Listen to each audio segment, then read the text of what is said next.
알아서는 안 될 사람들이 있었고 아무도 말해서는 안 될 진실이 있었습니다. 17세기 유럽의 중심에서 지식이 통제되고 과학이 박해받으며 진실이 종교 재판관들의 판단에 달려있던 시대였습니다. 성스러운 옷을 입은 채 갑자기 한 메시지가 나타났습니다. 그것은 편지도 예언도 아닌 선언문이었습니다. 1614년 독일 카셀에서 인쇄된 단순한 종이 한 장이었습니다. 그 충격적인 내용은 고대의 현명한 비밀, 결사단의 존재에 대해 말하고 있었습니다.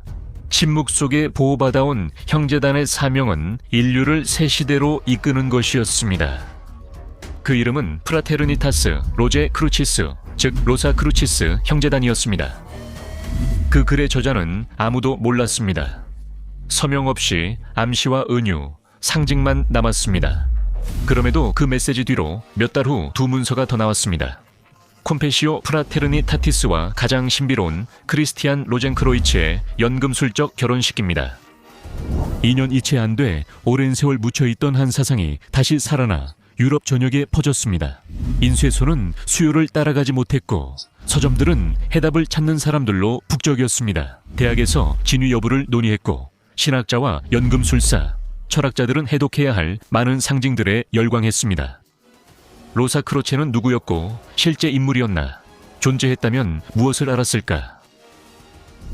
오늘 우리는 매혹적이고 신비로운 여행을 떠날 것입니다. 아주 오래된 이야기이지만 오늘날까지 이어져 오고 어쩌면 우리 각자 안에 쓰여 있을지도 모르는 그런 이야기를 이야기할 것입니다. 하지만 이 놀라운 여행을 시작하기 전에 아직 구독하지 않으셨다면 저희 채널을 구독해 주시고 저희의 작업을 응원해 주시며 앞으로 올라올 영상도 놓치지 마시길 바랍니다. 로사 크로치아니 선언문은 종교나 문화 개혁 제안에만 머물지 않았습니다. 인쇄된 말들과 연금술, 영성 언급 뒤엔 더 깊은 메시지가 숨겨져 있었습니다. 소수만 알아챘고 극소수만 감히 말할 수 있었던 불길한 메시지였습니다. 로사 크로체는 단순한 철학자들이 아니었습니다. 그들은 기독교만큼이나 오래된 비밀의 수호자였으며 그 비밀은 2000년의 역사를 뒤집을 수 있는 것이었습니다. 그 비밀은 피에 관한 것이었습니다.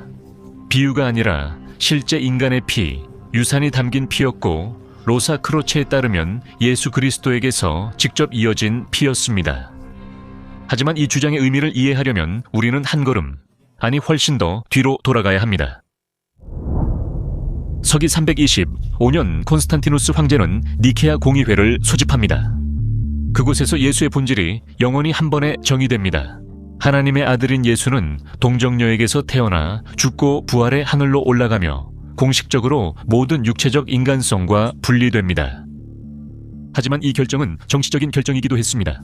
네, 분명히 정치적인 결정이었습니다. 이 결정은 폭력적인 외과 수술처럼 다른 관점을 담은 문서들을 체계적으로 제거하는 일이었습니다. 소위 외경 복음서들은 금지되고 불태워지고 잊혀졌습니다. 그 중에는 필리포 복음서, 마리아 복음서, 이집트인들의 복음서가 있었습니다. 1945, 연 이집트 나그 함마디에서 발견된 필리포 복음서에는 이렇게 쓰여 있습니다. 구세주의 동반자는 마리아 막달레나였고 예수는 그녀를 다른 제자들보다 더 사랑에 자주 입을 맞췄습니다. 이런 문장은 정경 성서에 없습니다. 왜일까요? 이 말들은 예수가 단순한 영적 스승이 아니라 사랑하고 동반자, 자녀를 가질 수 있었던 완전한 인간이었음을 암시합니다. 오래된 영지주의에 따르면 마리아 막달레나는 중세 교회가 말한 구원받은 창녀가 아니라 예수의 동반자이자 아내, 그의 혈통을 잇는 사람이었습니다. 십자가형 후 마리아 막달레나는 임신한 채 혼자가 아닌 도망자였습니다. 그녀는 추종자들과 카이사리아 마리티마에서 배를 타고 프랑스 프로방스로 갔습니다. 그곳에서 구전 전통에 따르면 그녀는 딸을 낳았고 그 딸로부터 신성한 혈통이 시작되었다고 합니다. 하나의 혈통, 비밀스러운 가계입니다. 이 혈통은 세월을 거쳐 귀족 가문들을 지나며 기적을 행하는 왕들의 가문인 메로빙고 왕조와 이어졌다고 합니다. 전설에 따르면 머리가 긴 군주들은 인간의 권리가 아니라 신의 권리로 왕이 되었다고 합니다. 그 중에서도 특히 다고베르트 2세라는 잊혀진 왕이 있었는데 그는 숲에서 암살당했고 그의 이름은 공식 기록에서 지워졌습니다. 하지만 그의 혈통은 끊기지 않았을지도 모릅니다. 여기서 로사 크루체가 다시 등장합니다. 일부 비정통 역사학자들에 따르면 바로 그들 혹은 나중에 로사크루체가 된 사람들이 진실이 화형으로 이어질 수 있었던 시기에 이 신성한 혈통을 보호했다고 합니다. 그들은 숨었고 지식을 우화로, 계보를 상징으로, 육체를 영혼으로 위장했지만 흔적을 남겼습니다. 우리는 그 암호를 회화, 건축, 그리고 로사크루체의 상징 자체에서 찾을 수 있습니다. 십자가 위에 피어나는 장미는 단순히 순수함의 상징만은 아닙니다. 비이적인 해석에 따르면 그리스도의 혈통에서 피어나는 생명은 훨씬 더 오래된 것입니다. 장미는 마리아 막달레나이고 십자가는 구세주의 가게도이며 피어나는 것은 왕가의 피입니다. 결코 사라지지 않은 숭배가 있습니다. 이 숭배는 변장하거나 숨으며 무해한 이미지와 겉보기에는 기독교적인 조각상 뒤에 위장해 왔습니다. 그것은 마리아 막달레나에 대한 숭배입니다. 우리가 들었던 회개한 죄인이 아니라 그리스도의 신부이자 숨겨진 혈통의 어머니입니다. 로사크루체 미스터리의 열쇠입니다. 수세기 동안 프랑스 남부 지역, 특히 프로방스에서는 한 전설이 전해져 내려왔습니다. 그 전설은 지역 교회에서도 결코 완전히 부정된 적이 없습니다. 마리아 막달레나는 두 명의 다른 마리아, 아마도 마리아 살로메와 마리아 야코베와 함께 프랑스 해안, 정확히는 생트마리 드라메르에 도착했다고 전해집니다. 하지만 그녀는 혼자가 아니었고 비밀과 아이 한두 명이 있었습니다. 초기 중세 이야기들은 그녀를 그리스도의 신부로 그렸습니다. 그 지역의 초기 순례는 공식적인 성모 마리아 발현 전 성모 마리아가 아닌 막달라 마리아를 위한 것이었고 해안선의 동굴들에서 이루어졌습니다. 그녀가 마지막 몇 년을 말 못할 진실을 안고 살았다고 전해지지만 공식적 이미지는 왜곡됐습니다.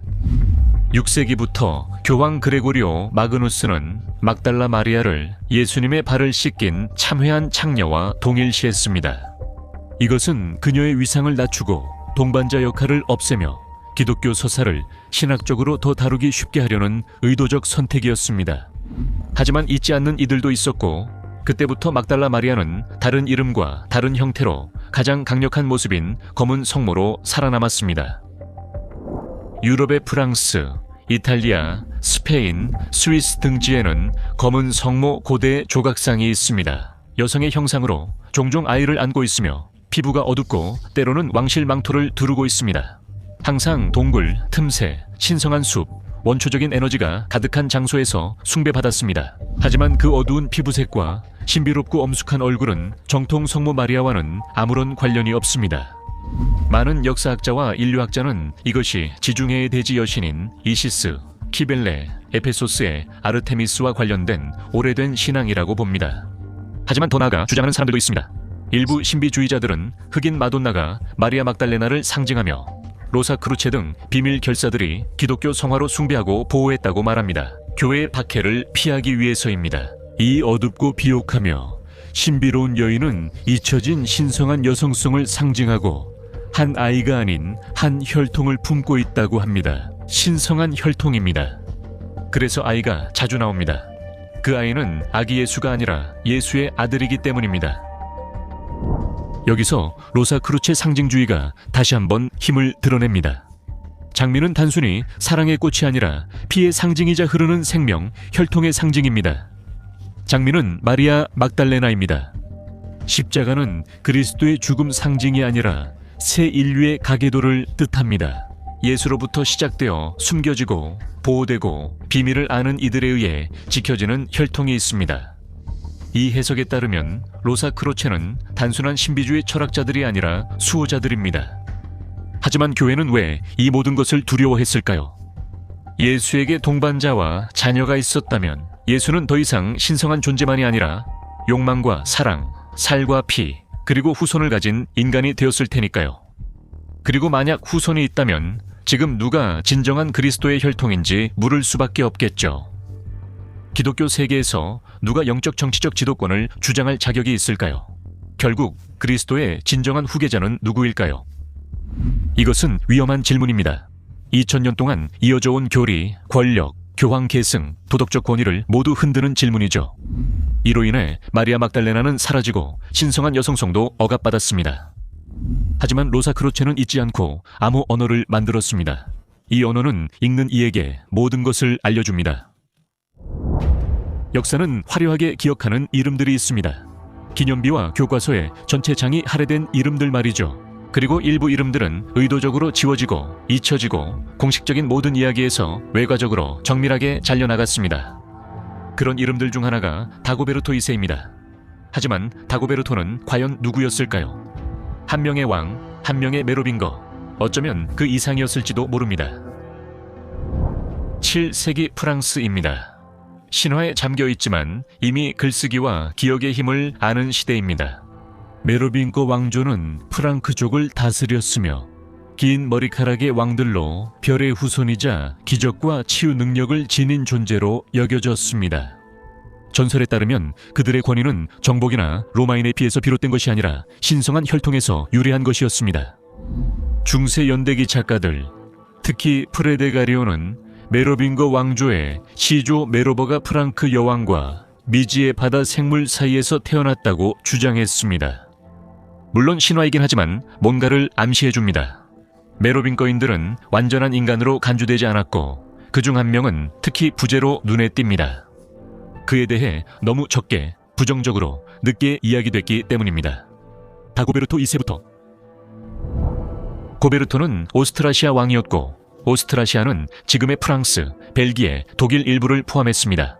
그는 왕위 계승 싸움으로 어린 시절 추방되어 여러 해 동안 영국 요크에서 살았습니다. 어떤 문서에 따르면 그는 그곳에서 오늘날 에소테릭이라 부르는 비밀스러운 지식을 배웠다고 합니다. 그는 676년에 왕위에 올랐지만 통치는 오래가지 않았습니다. 679년 12월 23일 그는 스테나이 근처 숲에서 사냥 중 궁정 신하들에게 암살당했습니다. 겉으로는 정치적 음모였지만 그를 죽이려던 이들은 완전히 없애길 원했습니다. 하지만 한 가지 세부 사항이 있습니다. 거의 지워진 한 조각이 있는데 그 조각은 대한 역사의 지하 목소리에서 계속 떠오릅니다. 그 조각은 조용하고 외딴 벨기에 오르발 수도원에 보관되어 있거나 어쩌면 불려지고 있을지도 모릅니다. 여기 소문으로는 비석이 있었다고 하나 공식 문서엔 언급이 없습니다. 사람들은 돌이 신비롭게 사라졌다고 합니다. 치워졌거나 공개된 적이 없었을 수도 있습니다. 그 돌에는 여전히 불타는 금지된 계시 같은 문구가 새겨져 있습니다. 렉스투스, 신들의 왕, 성혈의 후손. 많은 이들이 이 문구를 마리아 막달레나에서 시작해 프랑스로 전해져 메로빙거 왕조 혈통과 연결합니다. 만약 다고베르트가 정말로 예수의 후손이었다면 그리스도는 통치할 수 없었을 것입니다. 역사를 완전히 다시 쓰지 않고서는 영적 권력과 정치적 권력 사이에 종말론적인 충돌을 일으키지 않고서는 불가능했을 것입니다. 이런 상황에서 로사크로체가 움직였을 겁니다. 공식 문서들이 다시 작성되고 족보가 수정되며 다고베르토의 이름이 연대기에서 지워지는 동안이었습니다. 비밀 형제단이 그의 기억을 지켰을 뿐만 아니라 그의 후손도 보호했을 것입니다. 많은 이론에 따르면 다고베르토는 시지스베르토 4세라는 아들을 두었고 그는 암살당하지 않고 남프랑스 옥시타니아에 숨겨졌다고 합니다. 보이지 않는 기사단의 보호 아래 그의 혈통과 가문 그리고 비밀을 지켜온 기사단이었습니다. 그 기사단은 수세기 후 프라테르니타스 로제 크루치스가 되었습니다.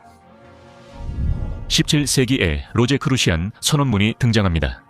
유럽은 혼란에 빠져 있었고 전쟁과 흑사병, 종교재판, 이단, 화형이 만연했습니다. 바로 그 순간 누군가가 말하기로 결심합니다. 하지만 아무에게나 아무렇게나 말하는 것이 아니라 오직 읽을 줄 아는 사람들에게만 말합니다. 상징 중에는 로제 크루시안의 전설적 창시자 크리스티안 로젠크로이츠가 있습니다.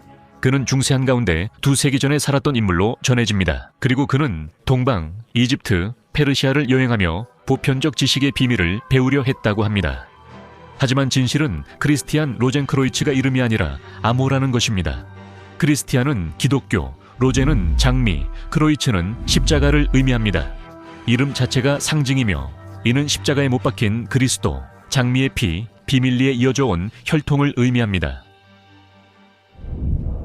그럼에도 유럽 곳곳 사상의 자유가 억압된 모든 시대마다 무시할 수 없는 많은 연결점들이 있습니다. 로사크로체는 다시 나타났지만 결코 확실한 이름이나 알려진 얼굴로 등장하지 않았습니다. 그러나 항상 상징적인 흔적을 남겼습니다. 중세에는 언덕이나 샘 근처 외딴 곳에 성 마달레나 헌정 교회들이 번성했습니다. 이 교회들은 남서 프로방스에서 북동 스코틀랜드까지 유럽을 대각선으로 잇는 선상에 세워졌습니다.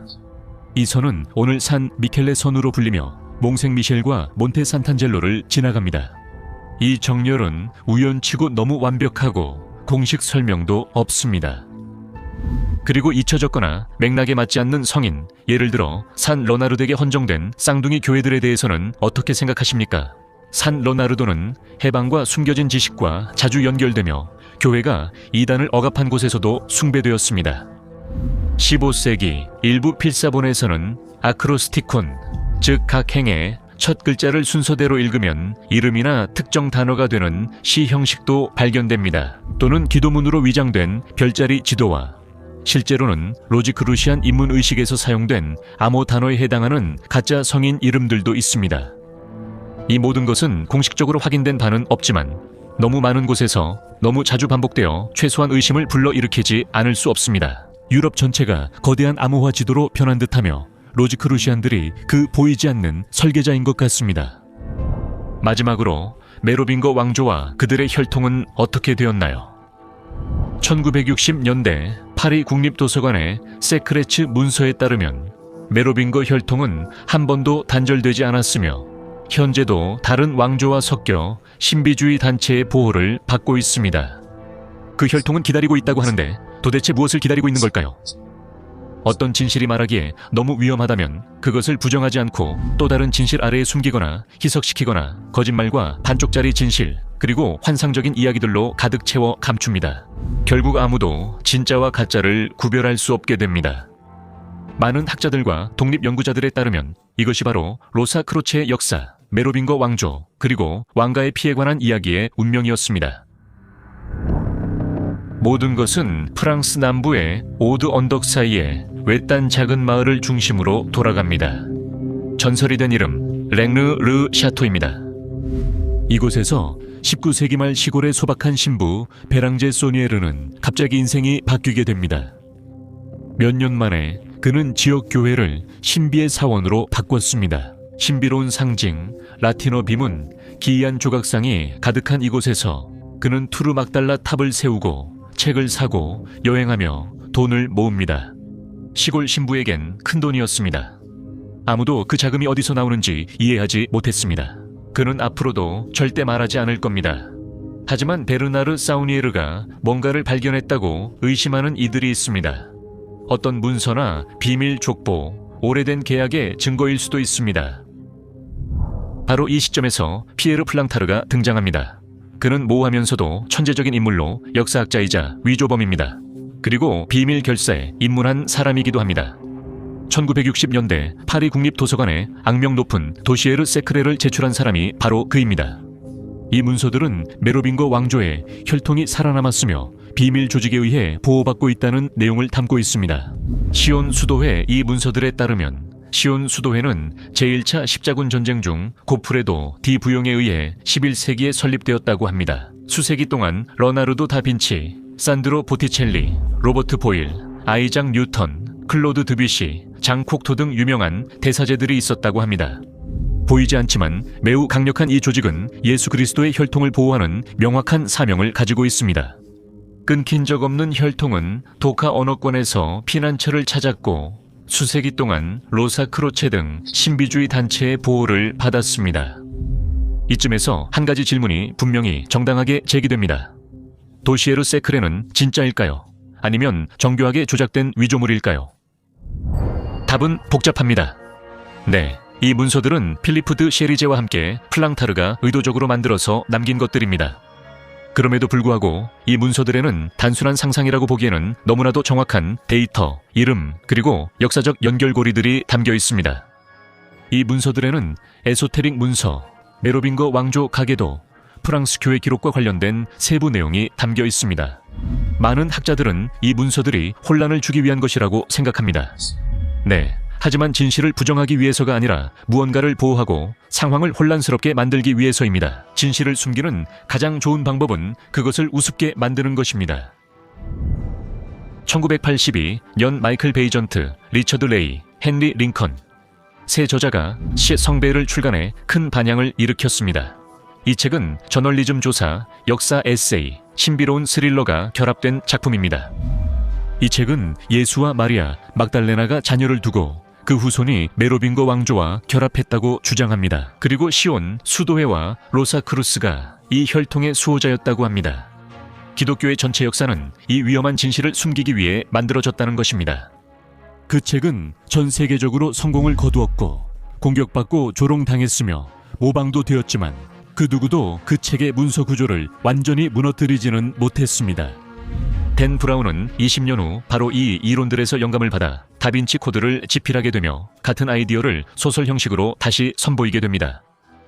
하지만 그때 이미 역사는 바뀌었고 전 세계는 이를 알게 됐습니다. 지금까지 언급된 것 중 가장 위험한 가설은 그리스도의 피가 십자가에 머물지 않고 여전히 누군가의 혈관 속에 흐르고 있다는 점이었습니다. 수세기 동안 반복된 전설이 있습니다. 성배의 비밀을 지닌 이들은 결코 드러나지 않고 지배한다고 합니다.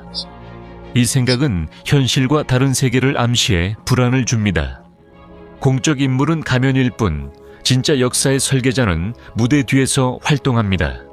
하지만 만약 왕족의 혈통에 대한 이야기가 사실이라면, 정말로 그리스도의 후손이 살아남았다면 오늘날 누가 그것을 보호하고 있으며 무엇보다도 누가 그로부터 이익을 얻고 있을까요? 이 질문에 답하려면 위험한 영역으로 들어가야 합니다. 그곳은 종교, 과학, 권력이 하나의 그물망처럼 얽혀있는 바로 비밀 결사들의 세계입니다. 그중 가장 강력하고 논란이 많은 조직은 프리메이슨입니다. 1717년 영국 그랜드 로지 설립 후 프리메이슨은 단 하나의 목표만을 추구해왔습니다. 의식, 상징, 그리고 인문 등급을 통해 비밀스러운 지식을 보존하고 전수하는 것이었습니다. 하지만 이것만이 전부는 아닙니다. 초창기부터 이 조직은 과학자, 철학자, 군주, 은행가, 혁명가, 심지어 교황들까지도 끌어들였습니다. 그리고 그 상징들 중에는 장미, 십자가, 컴퍼스, 육각별, 비둘기, 사다리, 그리고 성배가 꾸준히 등장합니다. 이 연결고리를 눈치챌 수밖에 없는 단서가 많습니다. 신비주의 역사가들은 프리메이슨이 로사크로체의 진화라고 말합니다. 그들의 계보는 공식적으로 인정된 기원 때문이 아니라 아무도 인정하지 않을 것이기 때문에 상징과 목표, 그리고 신비의 공통점 때문입니다. 그리고 그게 전부가 아닙니다. 1660년 런던에 설립된 로열 소사이어티는 세계에서 가장 오래된 권위 있는 과학기관입니다. 그 회원들은 과학자, 천문학자, 의사뿐만 아니라 사상과 깊은 연관이 있는 프리메이슨, 연금술사, 철학자들도 있었습니다. 로자 크로치아노, 로버트 보일은 현대 화학의 아버지 중 한 명으로 여겨지지만 연금술에도 열정적이었고 로자 크로치아노 단체의 일원이기도 했습니다. 아이작 뉴턴은 물리학의 천재였지만 자신의 삶의 많은 부분을 성경과 신비한 비밀, 특히 성경의 계보를 연구하는 데 바쳤습니다. 로열 소사이어티 회원들은 과학이 위대한 계획의 일부라고 여겼습니다. 우주는 신의 암호를 다시 발견하고 어쩌면 인간의 육체 안에서 신의 피를 인식하기 위해 이해해야 한다고 생각했습니다. 진정한 도약은 미국 탄생과 함께 이루어졌습니다. 많이 알려지지 않았지만 미국 건국에는 깊은 비의적 상징이 많습니다. 많은 건국의 아버지들이 프리메이슨이었고 일부는 다른 조직에도 속했으며 모두가 새로운 세계 질서에 집착했습니다. 이 모든 것에 대해 조금이라도 이해하려면 $1 지폐만 봐도 됩니다. 거기에는 미완성된 피라미드, 모든 것을 보는 눈, 그리고 노부스 오르도스 에클로룸이라는 문구가 있는데 이는 새로운 시대의 질서라는 뜻입니다. 그리고 반복되는 숫자 13, 13개의 계단 화살, IP, 별이 있습니다. 또한 일부 신비주의 도시계획가들은 미국 수도에 비밀 지도를 그려서 정확한 기하학적 형태와 별, 행성과의 정렬, 그리고 로사크루스, 장미십자회를 연상시키는 표식들을 밝혀냈습니다.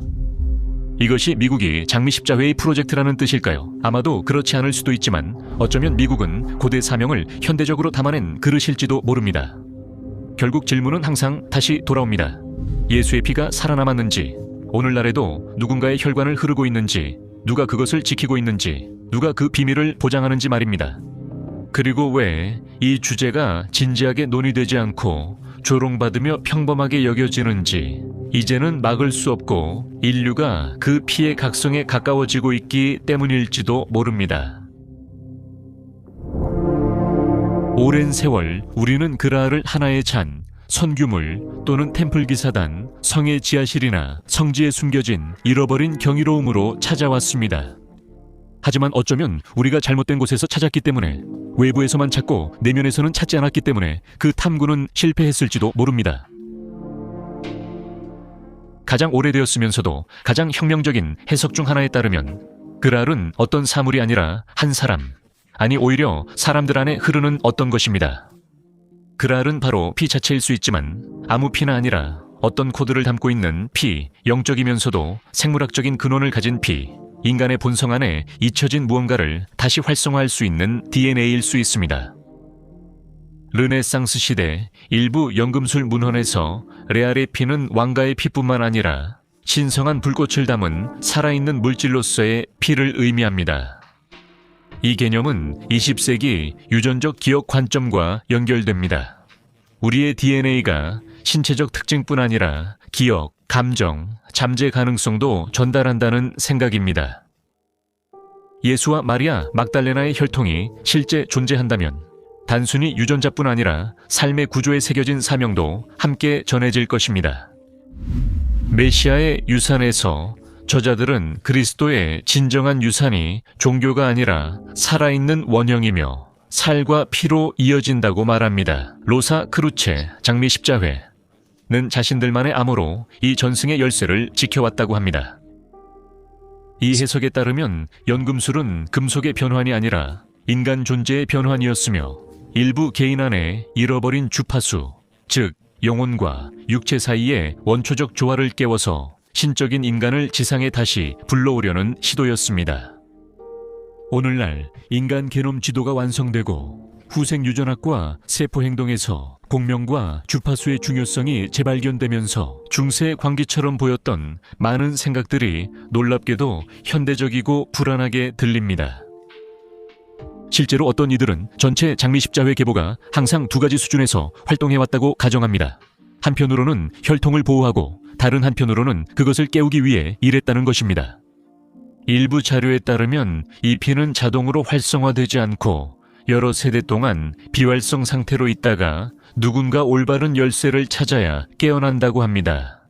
그리고 그 피가 활성화되면 그 피는 힘을 만들어내는 것이 아니라 의식을, 새로운 자각을 만들어냅니다. 우리가 들은 모든 것이 연극 같다는 느낌이 듭니다. 역사 뒤에는 우리 몸에 새겨진 더 큰 설계가 있습니다.